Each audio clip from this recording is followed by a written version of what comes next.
It takes many good deeds to build a good reputation, and only one bad one to lose it.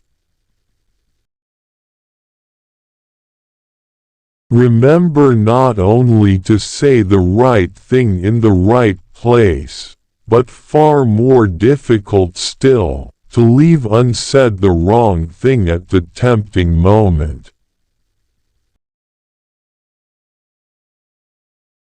Without freedom of thought, there can be no such thing as wisdom, and no such thing as public liberty without freedom of speech.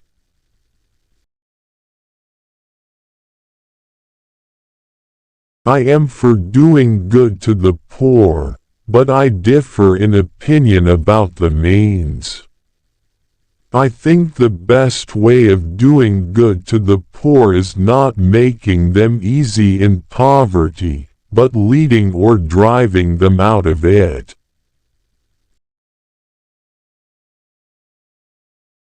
Money has never made man happy, nor will it. There is nothing in its nature to produce happiness. The more of it one has, the more one wants.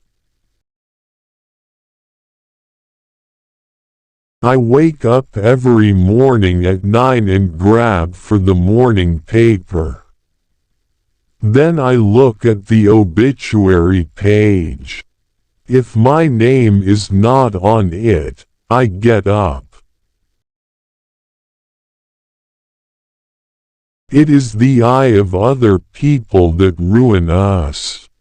If I were blind I would want neither fine clothes, fine houses or fine furniture.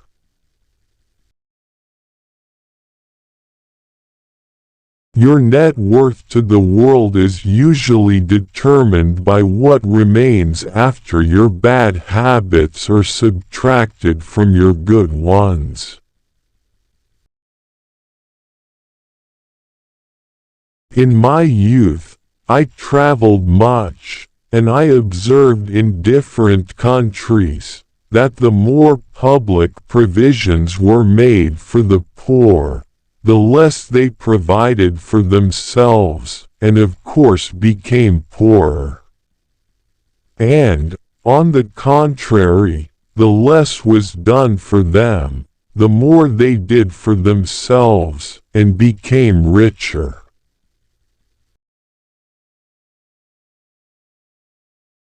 God grant that not only the love of liberty but a thorough knowledge of the rights of man may pervade all the nations of the earth, so that a philosopher may set his foot anywhere on its surface and say, "This is my country."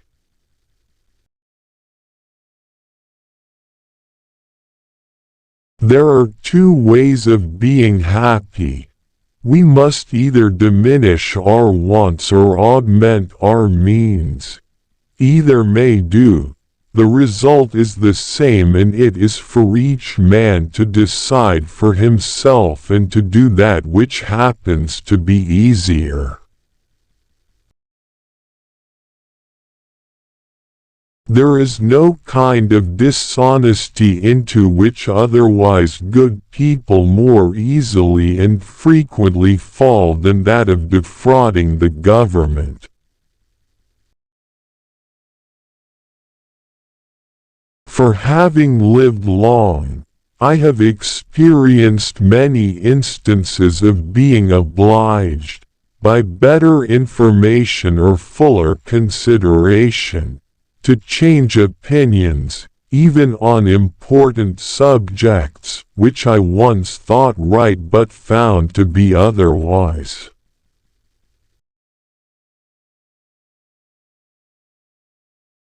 Gain may be temporary and uncertain, but ever while you live, expense is constant and certain. And it is easier to build 2 chimneys than to keep one in fuel.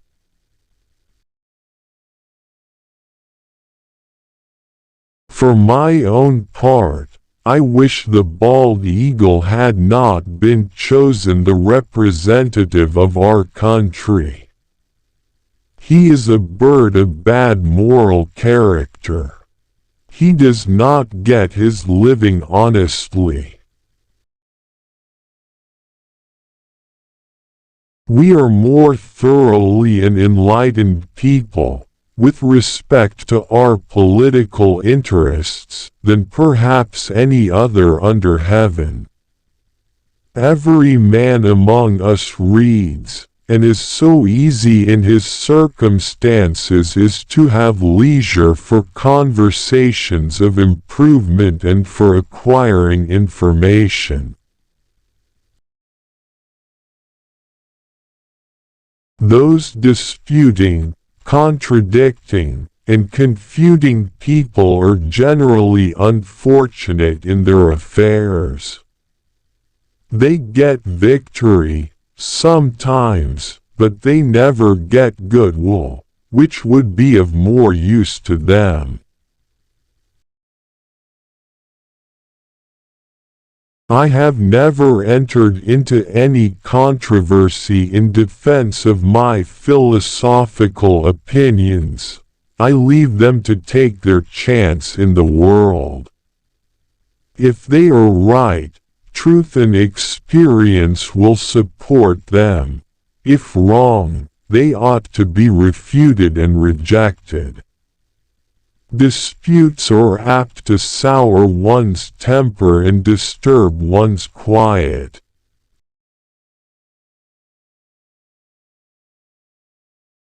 I should have no objection to go over the same life from its beginning to the end, requesting only the advantage authors have of correcting in a second edition the faults of the first.